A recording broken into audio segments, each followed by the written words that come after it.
នេះគឺជាវីដេអូបង្រៀនពីការប្រើប្រាស់សារទ្វារឆ្លាតវៃ Glass Lock ជំហានដំបូងយើងចូលទៅកាន់ App Store ឬមួយក៏ Play Store រួចចូលទៅកន្លែង Search និង Search ពាក្យថា Tuya Smart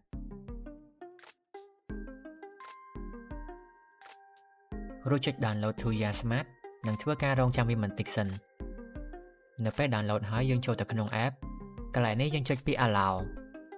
និងចុច Allow ម្ដងទៀតរួចអូសមកឆ្វេងនិងចុចពាក្យ Try it now រួចចុចពាក្យ Sign up និងធ្វើការដាក់ email របស់លោកអ្នករួច tick កន្លែងក្រោមនេះមួយនិងចុចពាក្យ Get Verification Code កន្លែងនេះយើងត្រូវបំពេញកូដឲ្យវាផ្ញើសារមកកាន់ email របស់យើងជំហានដំបូងយើងយកស្ទះដៃមួយនេះមកបិទជាប់ជាមួយនៅផ្នែកខាងក្នុងរបស់សារទ្វារកញ្ចក់របស់យើងអញ្ចឹងយើងកុំភ្លេចបកជាមួយនឹងផ្លាកស្កុត 3M ផងដែរហើយជំហានបន្ទាប់គឺយើងយកសារទ្វារមកសោកចូលជាមួយនឹងទ្វារកញ្ចក់របស់យើងឲ្យចំកន្លែងដែលយើងបិទជាមួយនឹងស្ទះដៃបន្ទាប់មកយើងកន្លែងមើលខាងក្រោយរួចបើកស្ទះខាងលើនិងខាងក្រោមមួយនេះចេញហើយយើងយកខ្ចៅមកមូលចូលជាមួយនឹងរុនទាំង4មួយនេះ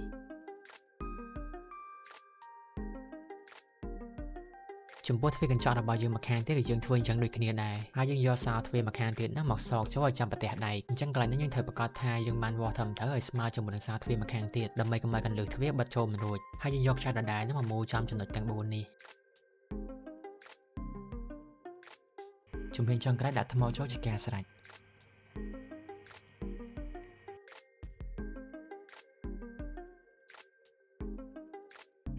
ដើម្បី add ជាមួយនឹងលេខកូដម្ចាស់សោឬមួយក៏ add ជាមួយនឹង admin យើងចុចលេខ9ធុងជ្រូក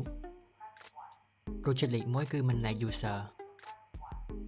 និងចុចលេខ1ម្ដងទៀតគឺ add user រួចចុចលេខ1គឺ add admin កន្លែងនេះបើយើងចង់ add ជាមួយនឹងការ scan មុខមុនគេយើងចុចលេខ1ហើយបន្ទាប់មកយើងធ្វើតាមការណែនាំរបស់សារទ្វារដែលវានឹងឲ្យយើងងាកឆ្វេងងាកស្ដាំងាកឡើងលើនិងងាកចុះក្រោមតែប៉ុណ្្នឹងគឺវា scan ជោគជ័យហើយបន្ទាប់មកចុចលេខ2មកដើម្បីធ្វើការ scan ជាមួយនឹងម្រាមដៃលេខកូដឬមួយក៏កាតដល់កន្លែងនេះយើងវាយជាមួយនឹងលេខកូដដែលយើងចង់ធ្វើការបញ្ចូលលេខកូដត្រូវមានចាប់ពី6ខ្ទង់ឡើងទៅនៅពេលដែលវាលេខកូដហើយចុចធុងជ្រូកមកហើយធ្វើការ verify ជាមួយនឹងលេខកូដនោះម្ដងទៀត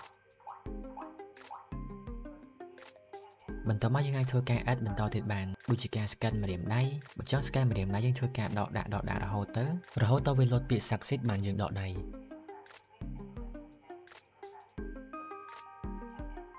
បន្ទាប់មកយើងអាចធ្វើការ add បន្តទៀតបានដូចជាមួយនឹងការ add card NFC ចឹងគ្រាន់តែយើងយកការមកប៉ះជាមួយនឹងអេក្រង់គឺវានឹងធ្វើការ scan រួចរាល់ហើយយើងក៏អាចធ្វើការ add បន្តទៀតបានជាមួយនឹង tele បញ្ជាចឹងគ្រាន់តែយក tele បញ្ជារបស់វានឹងមកចុចប៊ូតុងណាមួយមកគឺវានឹងធ្វើការ connect ភ្លាមហ្មងអញ្ចឹងតែប៉ុណ្្នឹងគឺយើងអាចបិទបើកសារទ្វារជាមួយនឹង tele បញ្ជាបានហើយ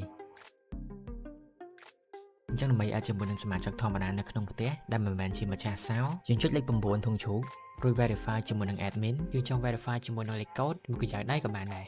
រួចចុចលេខ1គឺ manage user និងចុចលេខ1ម្ដងទៀតគឺ add user រួចចុចលេខ2គឺ add guest កន្លែងនេះបើយើងចង់ add ជាមួយនឹងការ scan មុខមុនគេយើងចុចលេខ1ប៉ុន្តែបើយើងចង់ឲ្យគាត់ add ជាមួយនឹងលេខកូដឬមួយក៏ scan ម្រាមដៃយើងចុចលេខ2បន្ទាប់មកយើងឲ្យគាត់ scan ជាមួយនឹងម្រាមដៃជាការស្រេចហើយយើងក៏អាចគាត់ add ជាមួយនឹងលេខកូដឬមួយក៏កាតក៏បានដែរដើម្បីលុបជាមួយនឹង user យើងចុចលេខ9ធុងជ្រូករួច verify ជាមួយនឹង admin រួចចុចលេខ1គឺ manage user បន្ទាប់មកចុចលេខ2គឺ delete user កន្លែងនេះបើយើងចង់លុបជាមួយនឹង Face ID របស់យើងចុចលេខ1បើចង់លុបជាមួយនឹងលេខកូដឬមួយក៏កញ្ចៅដៃឬមួយក៏កាតចុចលេខ2អញ្ចឹងកន្លែងនេះបើយើងចង់លុបលេខកូដណាមួយយើងវាយលេខកូដហ្នឹងទៅបើយើងចង់លុបម្រាមដៃណាមួយយើងត្រូវ scan ជាមួយនឹងម្រាមដៃមួយហ្នឹងនៅពេលដែល scan ហើយគឺវានឹងលុបម្រាមដៃនឹងចោលហើយអញ្ចឹងឧទាហរណ៍ខ្ញុំលុបជាមួយនឹងកាតរបស់ខ្ញុំអញ្ចឹងគ្រាន់តែយកកាតមកប៉ះជាមួយនឹងអេក្រង់គឺវានឹងធ្វើការលុបកាតនឹងចេញពីសារទ្វារហើយដើម្បី connect សារទ្វារជាមួយនឹងទូរស័ព្ទយើងចុចលេខ9ធុងជ្រូករួច verify ជាមួយនឹង admin រួចចុចលេខ2គឺ system setting និងចុចលេខ3គឺ link wireless និងចុចលេខ1គឺ wireless on រួចចូលទៅកាន់ app Tuya ចុចសញ្ញាបូកនិងចុច add device បន្ទាប់មកវានឹងលោតសារទ្វារនេះមកហើយអញ្ចឹងយើងចុចសារទ្វារនឹងទៅរួចបំពេញ Wi-Fi របស់យើងចូលហើយទៅប្រើជាមួយ Wi-Fi 2.4G បន្ទាប់មកចុច next រួចធ្វើការរងចាំវាបន្តិចសិនរួចចុច done តែប៉ុណ្្នឹងយើង add សារទ្វាររបស់យើងជាមួយនឹង app ទូរស័ព្ទដៃបានហើយអញ្ចឹងនៅពេលដែលមាននរណាម្នាក់ជួយកណ្ដឹងសារទ្វាររបស់យើងគឺវានឹងផ្ញើសារមកកាន់ទូរស័ព្ទដៃរបស់យើងហើយយើងធ្វើការដោះសារបានភ្លាមហ្មងគ្រាន់តែយើងចុចទៅលើរូបសារទ្វារនិងចុច confirm ហើយនៅក្នុង app ទូរស័ព្ទដៃយើងអាចធ្វើការតាមបានជាមួយនឹង record របស់ software មិននឹងបានផងដែរដែលវាបង្ហាញពីថ្ងៃខែនិងម៉ោងដែល software ត្រូវបានបើកហើយយើងអាចបង្កើតជាមួយនឹង temporary password បានដូចគ្នាដែលវាគឺជាលេខកូដបណ្ដោះអាសន្នសម្រាប់យើងបង្កើតលេខកូដទៅឲ្យនរណាម្នាក់ដែលយើងមិនចង់ឲ្យដឹងពី password របស់ software ពិតប្រាកដឧទាហរណ៍ខ្ញុំបង្កើតលេខកូដមួយខ្សែគឺលេខ14ដើមនិង23ដើមបន្ទាប់មកខាងក្រោមនេះខ្ញុំដាក់ឈ្មោះថា guest កន្លែងបន្ទាប់នេះយើងត្រូវរើសជាមួយនឹងថ្ងៃខែនិងម៉ោងដើម្បីឲ្យ password មួយនឹងចាប់ផ្ដើមឧទាហរណ៍ខ្ញុំឲ្យវាដំណើរការថ្ងៃទី21ខែ4ម៉ោង22បន្ទាប់មកយើងចុច done ហើយកន្លែងខាងក្រោមនេះគឺយើងរើសថ្ងៃខែនិងម៉ោងដើម្បីឲ្យ password មួយនឹងឡើងដំណើរការអញ្ចឹងខ្ញុំចង់ឲ្យ password មួយនឹងឈប់ដំណើរការថ្ងៃទី22ខែ4ម៉ោង22ដូចគ្នាបន្ទាប់មកយើងចុច done រួចចុច done ម្ដងទៀតអញ្ចឹងបន្ទាប់មក password មួយនឹងគឺនឹងដំណើរការនៅក្នុងម៉ោងកំណត់មួយហ្នឹងហើយបើសិនជាផុតម៉ោងដែលយើងបានកំណត់ហ្នឹង password មួយខ្សែហ្នឹងគឺឡើងដំណើរការហើយ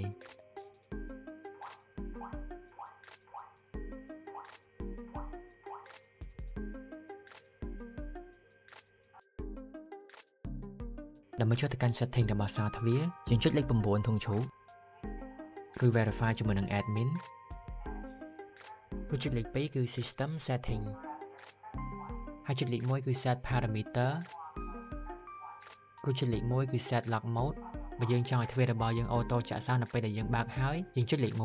ប៉ុន្តែបើយើងចង់ឲ្យកលឹះទ្វាររបស់យើងចំហររហូតនៅពេលដែលយើងបើកទ្វារហើយយើងចុចលេខ2អញ្ចឹងគឺវាមានត្រូវការអូតូចាក់សោនៅពេលដែលយើងបិទទ្វារវិញឯង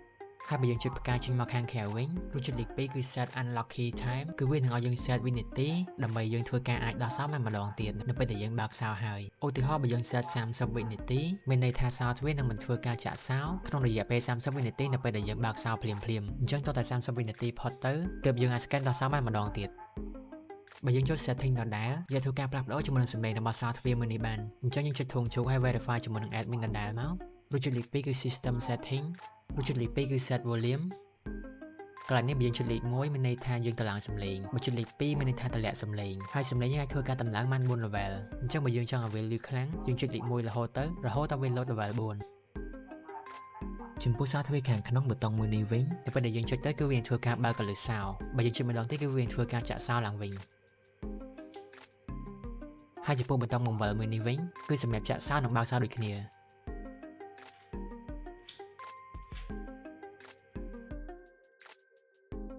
ដើម្បី reset ជាមួយនឹង software យើងដាក់ stick ខាងក្រោយនឹងចេញមករួចយកដៃមកចង្កត់កន្លែងប៊ូតុង set នេះឲ្យជាប់រហូតដល់វាលើសំឡេងទើបចាំយើងដកដៃចេញ